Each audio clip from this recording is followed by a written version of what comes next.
उसी समय 3 काली गेंद बर्फ की झील की ओर उड़ गई। करण इसी का इंतजार कर रहा था। करण के हाथों में कई पत्थर आए और उसने उन्हें तीनों गेंदों पर ठीक से फेंका। तीनों गेंद अत्यधिक मात्रा में फायर मंथ के साथ फट गई, जिससे सभी आइस मन को एक तरफ धकेल दिया।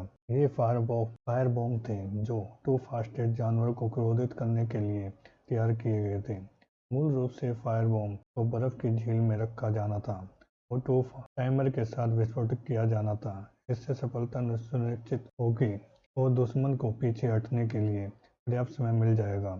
यदि फायर बॉम्ब झील के अंदर गिरी तो वे टू फास्टेड जानवर को उत्तेजित कर देगी, लेकिन इसके बदले में हमलावरों को हताशा होना पड़ेगा। इसी वजह से उन्होंने पहले फायर बॉक्स को फेंकने की हिम्मत नहीं की। आखिरकार कोई भी मरना नहीं चाहता था, लेकिन जब उन्होंने देखा कि बैरिकेड के पार नहीं कर सकते तो उन्होंने इसकी परवाह किए बिना उन्हें फेंकने का फैसला किया। फायर बॉम्ब का फायरमैन बर्फ की झील की ओर चला गया, जिसका मतलब था कि अभी भी एक मौका था कि टू फास्टेड जानवर उत्तेजित हो जाएगा, लेकिन यह अब निश्चित नहीं था। उसी समय कर्ण ने अपनी तलवार झील के ऊपर फेंक दी। अकेले उनमें से इतनी भारी तलवार को इतनी दूर तक फेंकने की शक्ति नहीं होती, लेकिन तलवार की इतनी इच्छा शक्ति थी।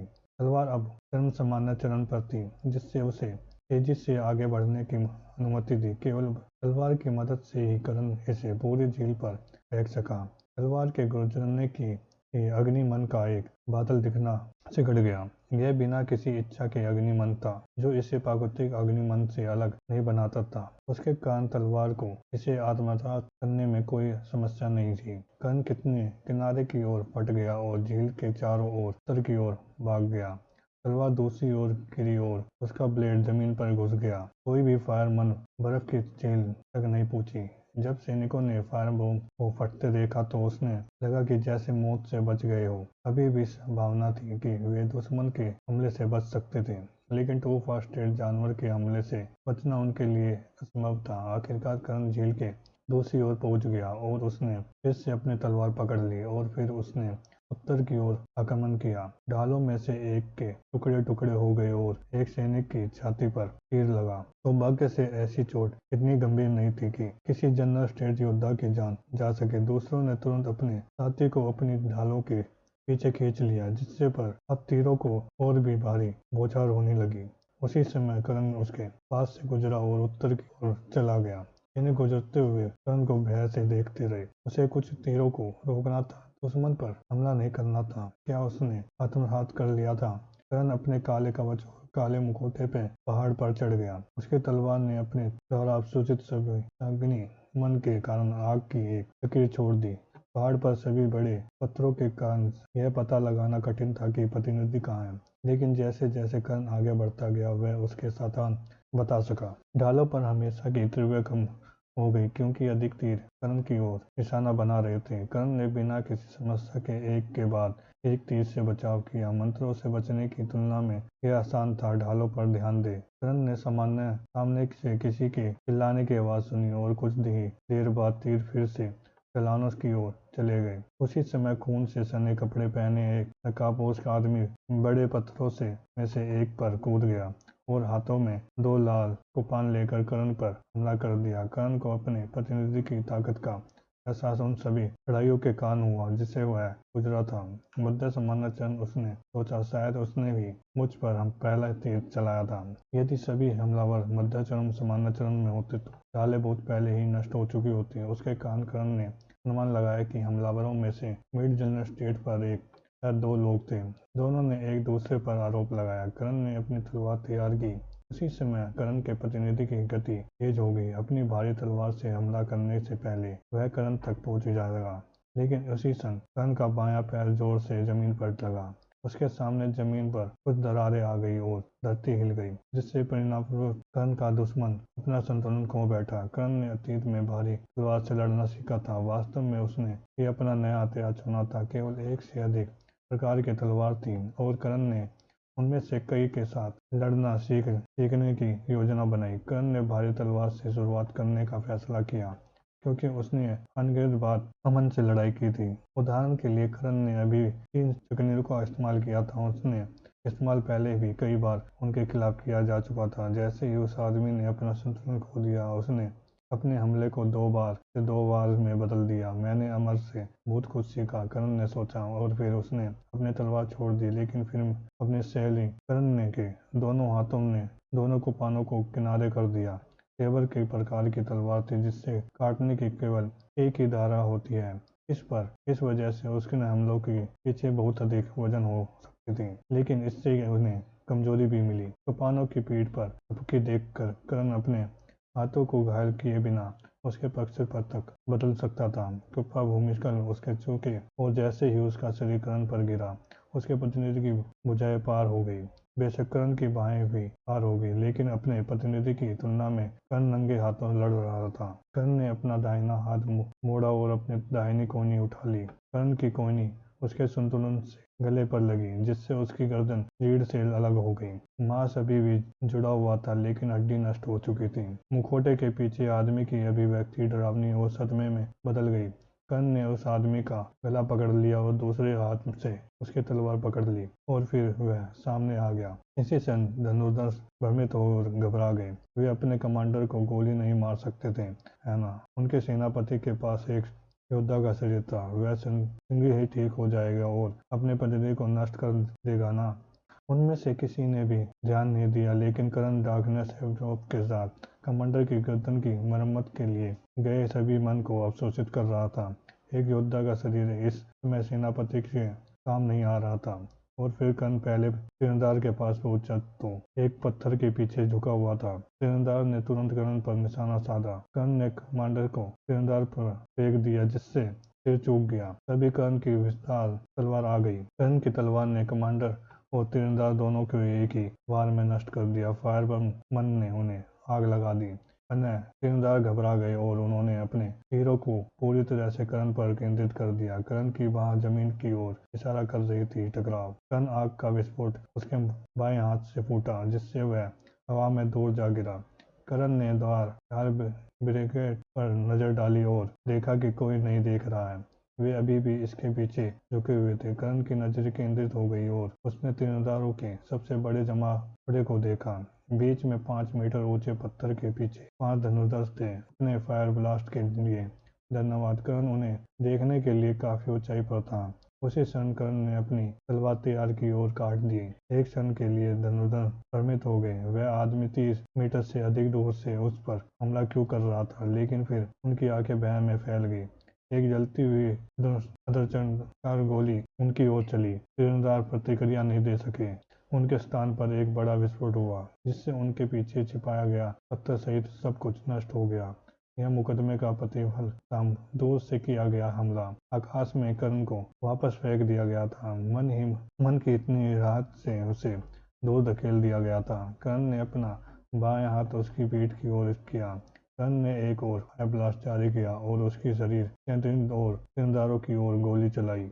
धनुर्धारियों ने घबराहट सिंगारता से अपने तीर छोड़ दिए। उनमें से एक ने दूर से गोली मार दी। दूसरे ने कर्ण की आंतें में प्रहार किया, लेकिन उन्हें कोई परवाह नहीं हुई। कर्ण की तलवार पहले तीरंदाज के पास से गुजरी। उसका शरीर आसपास बिखर गया। दूसरी तीरंदाज ने केवल कर्ण को सदमे से देखा। कर्ण का काला शरीर भाप छोड़ रहा था और उसकी तलवार काले जले हुए खून से लथपथ थी। तीरंदाज देख सकता था कि नकाब के पीछे कर्ण की आंखें उस पर केंद्रित थी। यह आखिरी चीज थी जो उस तीरंदाज ने अपने जीवन में देखी थी। खत्म हो गया। सैनिकों को यह महसूस नहीं हुआ कि अब कोई तीर उसकी ढाल पर लग रहा है। कुछ देर तक जो उनकी बैरिकेड के पार देखने की हिम्मत नहीं हुई। क्या होगा अगर उनके विरोधी उन्हें मारने के लिए अपनी ढालों से आगे निकलने के लिए उकसा रहे हो? सैनिकों ने कई तेज आवाजें सुनी और उन्होंने मरते हुए लोगों की चीखें भी सुनी थी। लगभग 20 सेकंड के बाद पहले सैनिक ने बैरिकेड के पार देखा। कुछ नहीं, कोई तीर नहीं है। उन्हें भी कोई लाश नहीं दिखी। सुनने नेता चिल्लाया, मैं यहाँ हूँ। कर्ण ने उत्तर दिया, यह ठीक है, वे मर चुके हैं। सैनिक आश्चर्य से एक दूसरे की ओर देखते लगे। वहाँ कम से कम 5 से अधिक लोग रह रहे होंगे। क्या जीरो यह कह रहा है कि उसने अकेले ही इन सभी लोगों को मार डाला है? चिल्लाने से ठीक एक क्षण पहले कर्ण ने अपने सामने 2 लाशों को मुंह से देख रहा था। उसके अंदर कुछ हलचल हुई, एक नापसंद गणना। कर्ण के लिए यह एक परिचित एहसास था। अतीत में जब भी उसने किसी की हत्या की थी तो उसे यह एहसास हुआ था, लेकिन पिछली बार की तुलना में आज एहसास काफी कमजोर था। अतीत में इस भावना ने कर्ण के पूरे अस्तित्व को, उसके पूरे दिमाग को घेर लिया था, लेकिन अब इसे केवल बात का स्वाद ही कहा जा सकता है। मैंने वही किया जो मुझे करना था। सबको देखते हुए कर्ण ने सोचा, मुझे ऐसा करना पसंद नहीं है, लेकिन यह जरूरी था। तभी नेताजी की चीख आ गई। कर्ण को उसके चारों से बाहर निकाल लिया गया और उत्तर दिया गया, क्योंकि वह लाशों को ढलान के से पीछे बीच में ले गया था। हत्या करना आसान हो गया था। कर्ण ने सोचा, अच्छी बात है, हर बार जब मैं किसी को मारता हूँ तो भावनात्मक आत्मा से निपटना बहुत अधिक प्रभाव है। इस तरह से यह बहुत आसान हो जाएगा। मुझे लगता है कि यह बदमाश मुख्य रूप से टायल के कारण था। मुझे नहीं पता कि टॉयल में इंसान असली थे या नकली, लेकिन वे असली लगे। मुझे लगता है कि मुकदमे से मुझे लोगों को मारने से अधिक सहज होने से मुझे बहुत मदद मिली। सैनिकों ने धीरे धीरे अपनी ढालें नीचे कर ली और अपने आसपास का नियंत्रण करते हुए आगे बढ़ गए। कर्ण दूसरे पत्थर के पास गया और दुश्मन कमांडर को तीरंदाज की लाशों को बाहर निकाला और उन्हें अन्य दो लाशों के पास रख दिया। सैनिकों ने देखा कि कर्ण क्या कर रहा था। उन्होंने राहत की सांस ली। जिन्होंने सच कहा, दुश्मन मर चुके हैं, लेकिन इसके साथ ही सैनिकों का सदमा और भी बढ़ गया। इस आदमी ने अपने दम पर लोगों को एक के पूरे दस्ते को नष्ट कर दिया। उस समय सैनिक खुश थे कि उन्होंने पहले कर्ण पर हमला नहीं किया। कर्ण उन तीरंदाजों के 5 लाशों के पास गया, जिन्हें उनसे अपने दूरगामी हमले से मार डाला था, लेकिन वह उन्हें तुरंत नहीं मिला। इसके बजाय उसने कुछ देर तक उन्हें देखा। जले हुए मांस की घृणित गंध कर्ण की नाक में प्रवेश कर गई। लाशों कोयले जैसी लग रही थी। उसके पूरे शरीर पर जमा हुआ दिखाई दे रहा था। यह एक भयावह छवि थी। कर्ण ने गहरी सांस ली और जली हुई लाशों को दूसरी तरफ खींच लिया। मौत तो मौत है, कर्ण ने सोचा। लाश की स्थिति में कोई फर्क नहीं पड़ता। कुछ सेकंड के बाद सारी लाशें ढलान पर एक दूसरे के पास पड़ी हुई थी। 9 लाशें। सैनिक लाशों को देखते हुए चुपचाप सदमे में रहे। जीरो ने अकेले ही 9 सैनिकों को मार डाला था। कैसे? कर्ण ने भी लाशों को देखा। उनके मुखौटों के पीछे उनकी भौहें तन गई। 8 प्रारंभिक समानाचरण के योद्धा और एक मध्य समानाचरण का योद्धा। बर्फ की झील की रक्षा के लिए केवल 5 प्रारंभिक समानाचरण के योद्धा को यहाँ भेजा गया था। दुश्मन ने इतनी ताकत से हमला किया है कि निर्णायक जीत होनी चाहिए थी। क्या वे जानते थे कि हम केवल 5 थे या केवल एक संयोग है? मुझे नहीं लगता कि यह कोई संयोग है। उसके नेता ने सबसे पहले मुझ पर निशाना साधा। भले ही मैं शुरुआती लक्ष्य के लिए सबसे खराब स्थिति में था। वे मेरी शक्ति के बारे में जानते थे। वे मेरे समूह की शक्ति के बारे में जानते थे। वे अधिकारी की आत्मीयता के बारे में जानते थे। किसी ने उन्हें ये सारी बातें बताई। मुझे नहीं लगता कि उन्होंने लंबी दूरी की निगरानी की है। ऐसा कुछ केवल सच्चे जादूगर की ही कर सकते हैं, और राम ने अपने दुश्मनों के खिलाफ अपना क्षेत्र सुरक्षित कर लिया है। हमारी चौकी में किसी ने उन्हें किसी तरह बताया। उसी समय कर्ण ने परीक्षण की ओर देखा। लगभग 2 किलोमीटर दूर कर्ण ने हरी हवा को पीछे छोड़ते हुए अपने स्थान की ओर कुछ दौड़ते हुए देखा। वह संदिग्ध है, कर्ण ने सोचा। उसने जो पहला स्काउट मारा वह सच बोल रहा था। क्या होगा यदि उन स्काउटों ने कुछ ऐसा देखा है जो उसे नहीं देखना चाहिए? अधिकारी उसे मार सकता है और ऐसा व्यवहार कर सकता है जैसे कि यह झूठी सूची न थी। इसके अतिरिक्त उन्होंने हमें आदेश दिया है कि जब छात्रों ने वेट स्टेट जानवर पर हमला किया तो उनमें से एक को मरने दिया जाए। मैं समझ सकता हूँ कि उन्हें सब सिखाने की जरूरत है, लेकिन किसी को रोकी जा सकने वाली मौत देने से कमजोर ही होगी।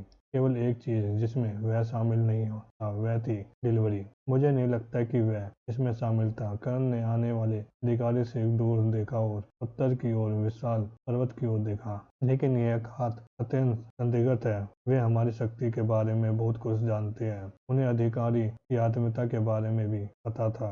कर्ण ने पीछे मुड़कर आ रहे अधिकारी की ओर देखा तो अब उसने केवल 500 मीटर की दूरी पर था। अधिकारी झील के किनारे से गुजर रहा था और उसने पहाड़ पर खड़े 5 सैनिकों पर हमला कर दिया। जब उसने देखा कि उसके सैनिक नहीं लड़ रहे हैं तो वह धीमा हो गया, जब तक कि रुक नहीं गया। एक क्षण बाद अधिकारी ने लाशों को देखा और उसकी आंखों एक सेकंड के लिए सदमे में फैल गई। प्रतिवेदन। उसने दस्ते के नेता को आदेश दिया। यस सर, दस्ते के नेता ने उत्तर दिया। हम पर हमला किया गया है। मुझे पता है कि अधिकारी चिल्लाया। मैं जानना चाहता हूँ कि क्या हुआ। नेता ने अधिकारी की ओर देखा। लाशों की ओर देखा, पहाड़ की ओर देखा, झील की ओर देखा और फिर निर्भाव से अधिकारी की ओर देखा। नेता ने कहा, सर मैं रिपोर्ट नहीं कर सकता। अधिकारी की आंखें झुक गई। अपना आप को समझाओ सैनिक। नेता ने अन्य सैनिक की ओर देखा जिन्होंने केवल हंसाए भाव से पीछे देखा। नेता ने समझाया, हमने से नहीं देखा कि क्या हुआ। हम तीनों के तूफान से तीरों से बचाव के लिए केवल अपनी ढालों के पीछे छुपे हुए थे। तो फिर यहाँ 9 लाशें कैसे है? अधिकारी चिल्लाया। वह सब वही था, नेता ने करण की ओर इशारा करते हुए कहा। वह सब? अधिकारी ने करण की ओर देखते हुए आश्चर्य से दोहराया। कर्ण और अधिकारी की नजरें मिली। कर्ण पहाड़ पर कई मीटर ऊपर खड़ा था। उसकी तलवार उसके सामने खड़ी थी और उसने अधिकारी की आंखों में देखा। बस एक पल के लिए ऐसा लगा जैसे समय रुक गया हो। प्रतिवेदन, अधिकारी चिल्लाया। उसने पता नहीं क्यों, लेकिन उसे अभी भी कर्ण की लुक पसंद नहीं आया। कुछ मिनट पहले मुझे पर एक मिड जनरल स्टेट योद्धा के तीर से हमला किया गया था। कर्ण ने घटना का जिक्र किया, खासकर संदिग्ध हिस्सों पर प्रकाश डाला। जब यह बात आई कि उसने अपने शत्रु को कैसे मारा तो उसने विस्तार से नहीं बताया, लेकिन वह बाकी सभी चीजों के बारे में विस्तार से गया। जितना अधिक कर्ण ने कहा, अधिकारी उतना ही अधिक उत्तेजित हो गया। वह घबराया हुआ था, डरा हुआ नहीं बल्कि गुस्से वाला लग रहा था। क्यों स्पष्ट किया गया था? क्योंकि घात के इस सभी संदिग्ध हिस्सों को उजागर करना सीधे तौर पर अधिकारी पर आरोप लगाने जैसा था। हर चीज उसकी ओर इशारा कर रही थी। जब करण ने घटना का वर्णन करना समाप्त किया तो अधिकारी और करण ने केवल एक दूसरे को देखा। दोनों में से कोई भी हिल नहीं रहा था। सैनिक इसे दिखाना नहीं चाहते थे, लेकिन वे अवचेत रूप से अपने अधिकारी से सावधान हो गए। हर चीज इस बात की ओर इशारा करती थी कि वह देशद्रोही था। कर्ण संदिग्ध जानकारी को गुप्त रख सकता था और इसे संबंधित अधिकारियों तक पहुंचा सकता था। फिर भी उन्होंने सभी संदिग्ध चुनावों को बिना सेंसर किए उजागर कर दिया। वह सीधे तौर पर बिना कहे सार्वजनिक रूप से उस अधिकारी पर देशद्रोही होने का आरोप लगा रहा था। सैनिक बहुत घबरा गए। यदि उसका अधिकारी सचमुच देशद्रोही होता तो फिर भी क्या वह उन्हें चुप कराने के लिए उस सभी को मार डालेगा? अधिकारी ने कहा, वे चतुर थे। कर्ण और सैनिक ने केवल उसकी ओर देखा। अधिकारी ने समझाया, याद रखें, जब प्राथमिक योद्धा विफल हो जाते तो क्या कोई योजना है? बैकअप योजना के बिना पूरी नहीं होती। 9 लोगों को भेजकर उनकी प्राथमिकता योजना स्पष्ट रूप से फास्टेड जानवर को जगाने की नहीं थी। अधिकारी ने कहा, लेकिन अगर वे असफल होते तो उनकी बैकपैक योजना बहुत छुटकारा पाने की थी। अधिकारी ने लाशों की ओर इशारा किया। उन्होंने कहा, वे मौत की सजा पाए अपराधी थे।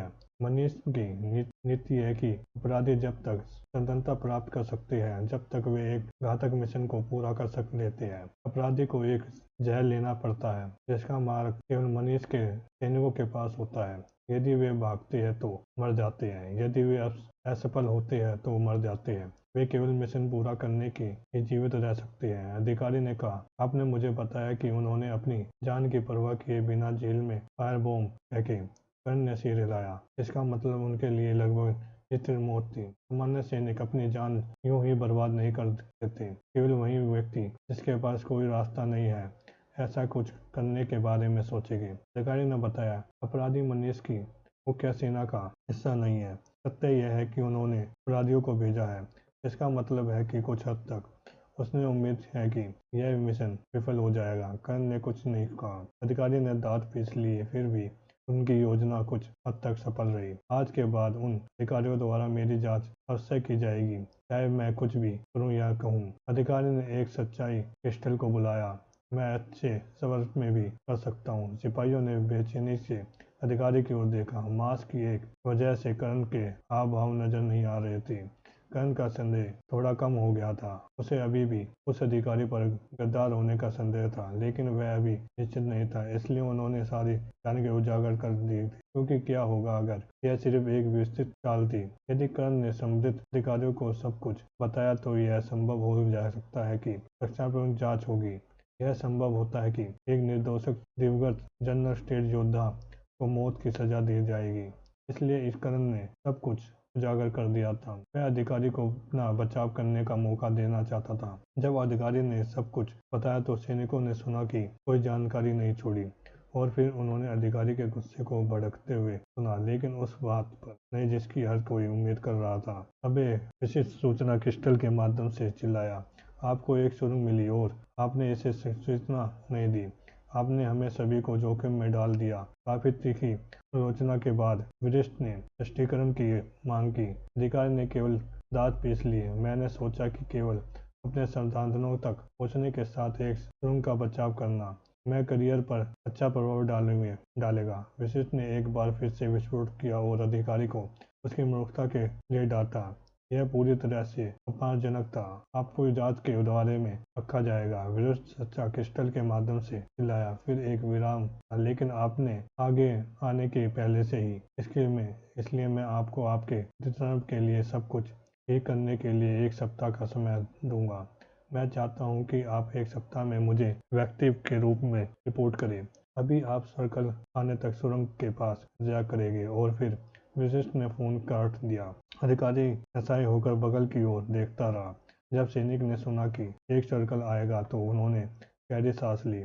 केवल अब उन्हें वास्तव में एहसास हुआ कि यह कार्य उनकी गहराई से कितना दूर था। सब कुछ सुनने के बाद करण का संदेह बहुत कम हो गया। ये सभी अभी भी कुछ संदेह था कि लेकिन वह अब अधिकारी पर आरोप नहीं लगाएगा।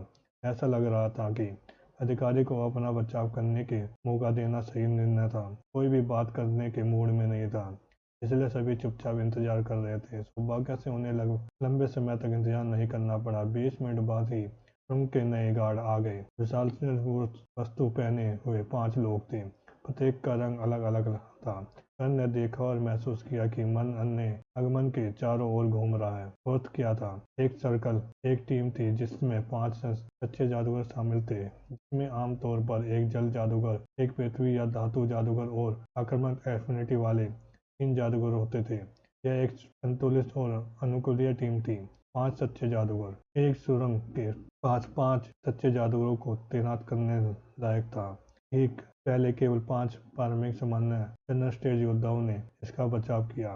5 सच्चे जादूगरों की सेना की एक ऐसी शक्ति थी जो युद्ध के मैदान में तैनात सभी योद्धाओं से कहीं आगे थी। यह कोई ऐसी चीज नहीं थी जिसके पास अधिकारी या यहाँ तक कि उसका विशिष्ट भी अभी तुलना कर सके। 5 सच्चे जादूगरों ने आसपास और झील की जांच की। फिर उन्होंने मनीष के खिलाफ इस्तेमाल किए गए जा सकने वाले किसी भी सबूत के लिए लाशों की जांच की। उन्होंने कुछ नहीं मिला।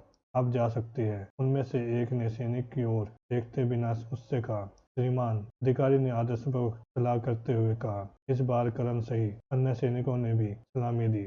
इसके बाद सभी लोग चुपचाप चौकी की ओर वापस चले गए। स्थिति अभी भी उसके सिर पर लटकी हुई थी। मौत से बहुमुश्किल बचने के कारण सैनिक को अभी भी कुछ भी भय महसूस हो सक रहा था। यदि हीरो न होता तो वह मर गए होते। करीब 30 मिनट बाद सभी लोग चौकी पर वापस आ गए। जैसे ही वे पहुंचे, हर कोई अपनी टीमों में वापस चला गया, जबकि अधिकारी बिना कुछ कहे एक इमारत में प्रवेश कर गए। जब करण वापस आया तो वन पहले से ही इसका इंतजार कर रहा था। मुझे जानना होगा कि क्या हुआ, एक ने कहा।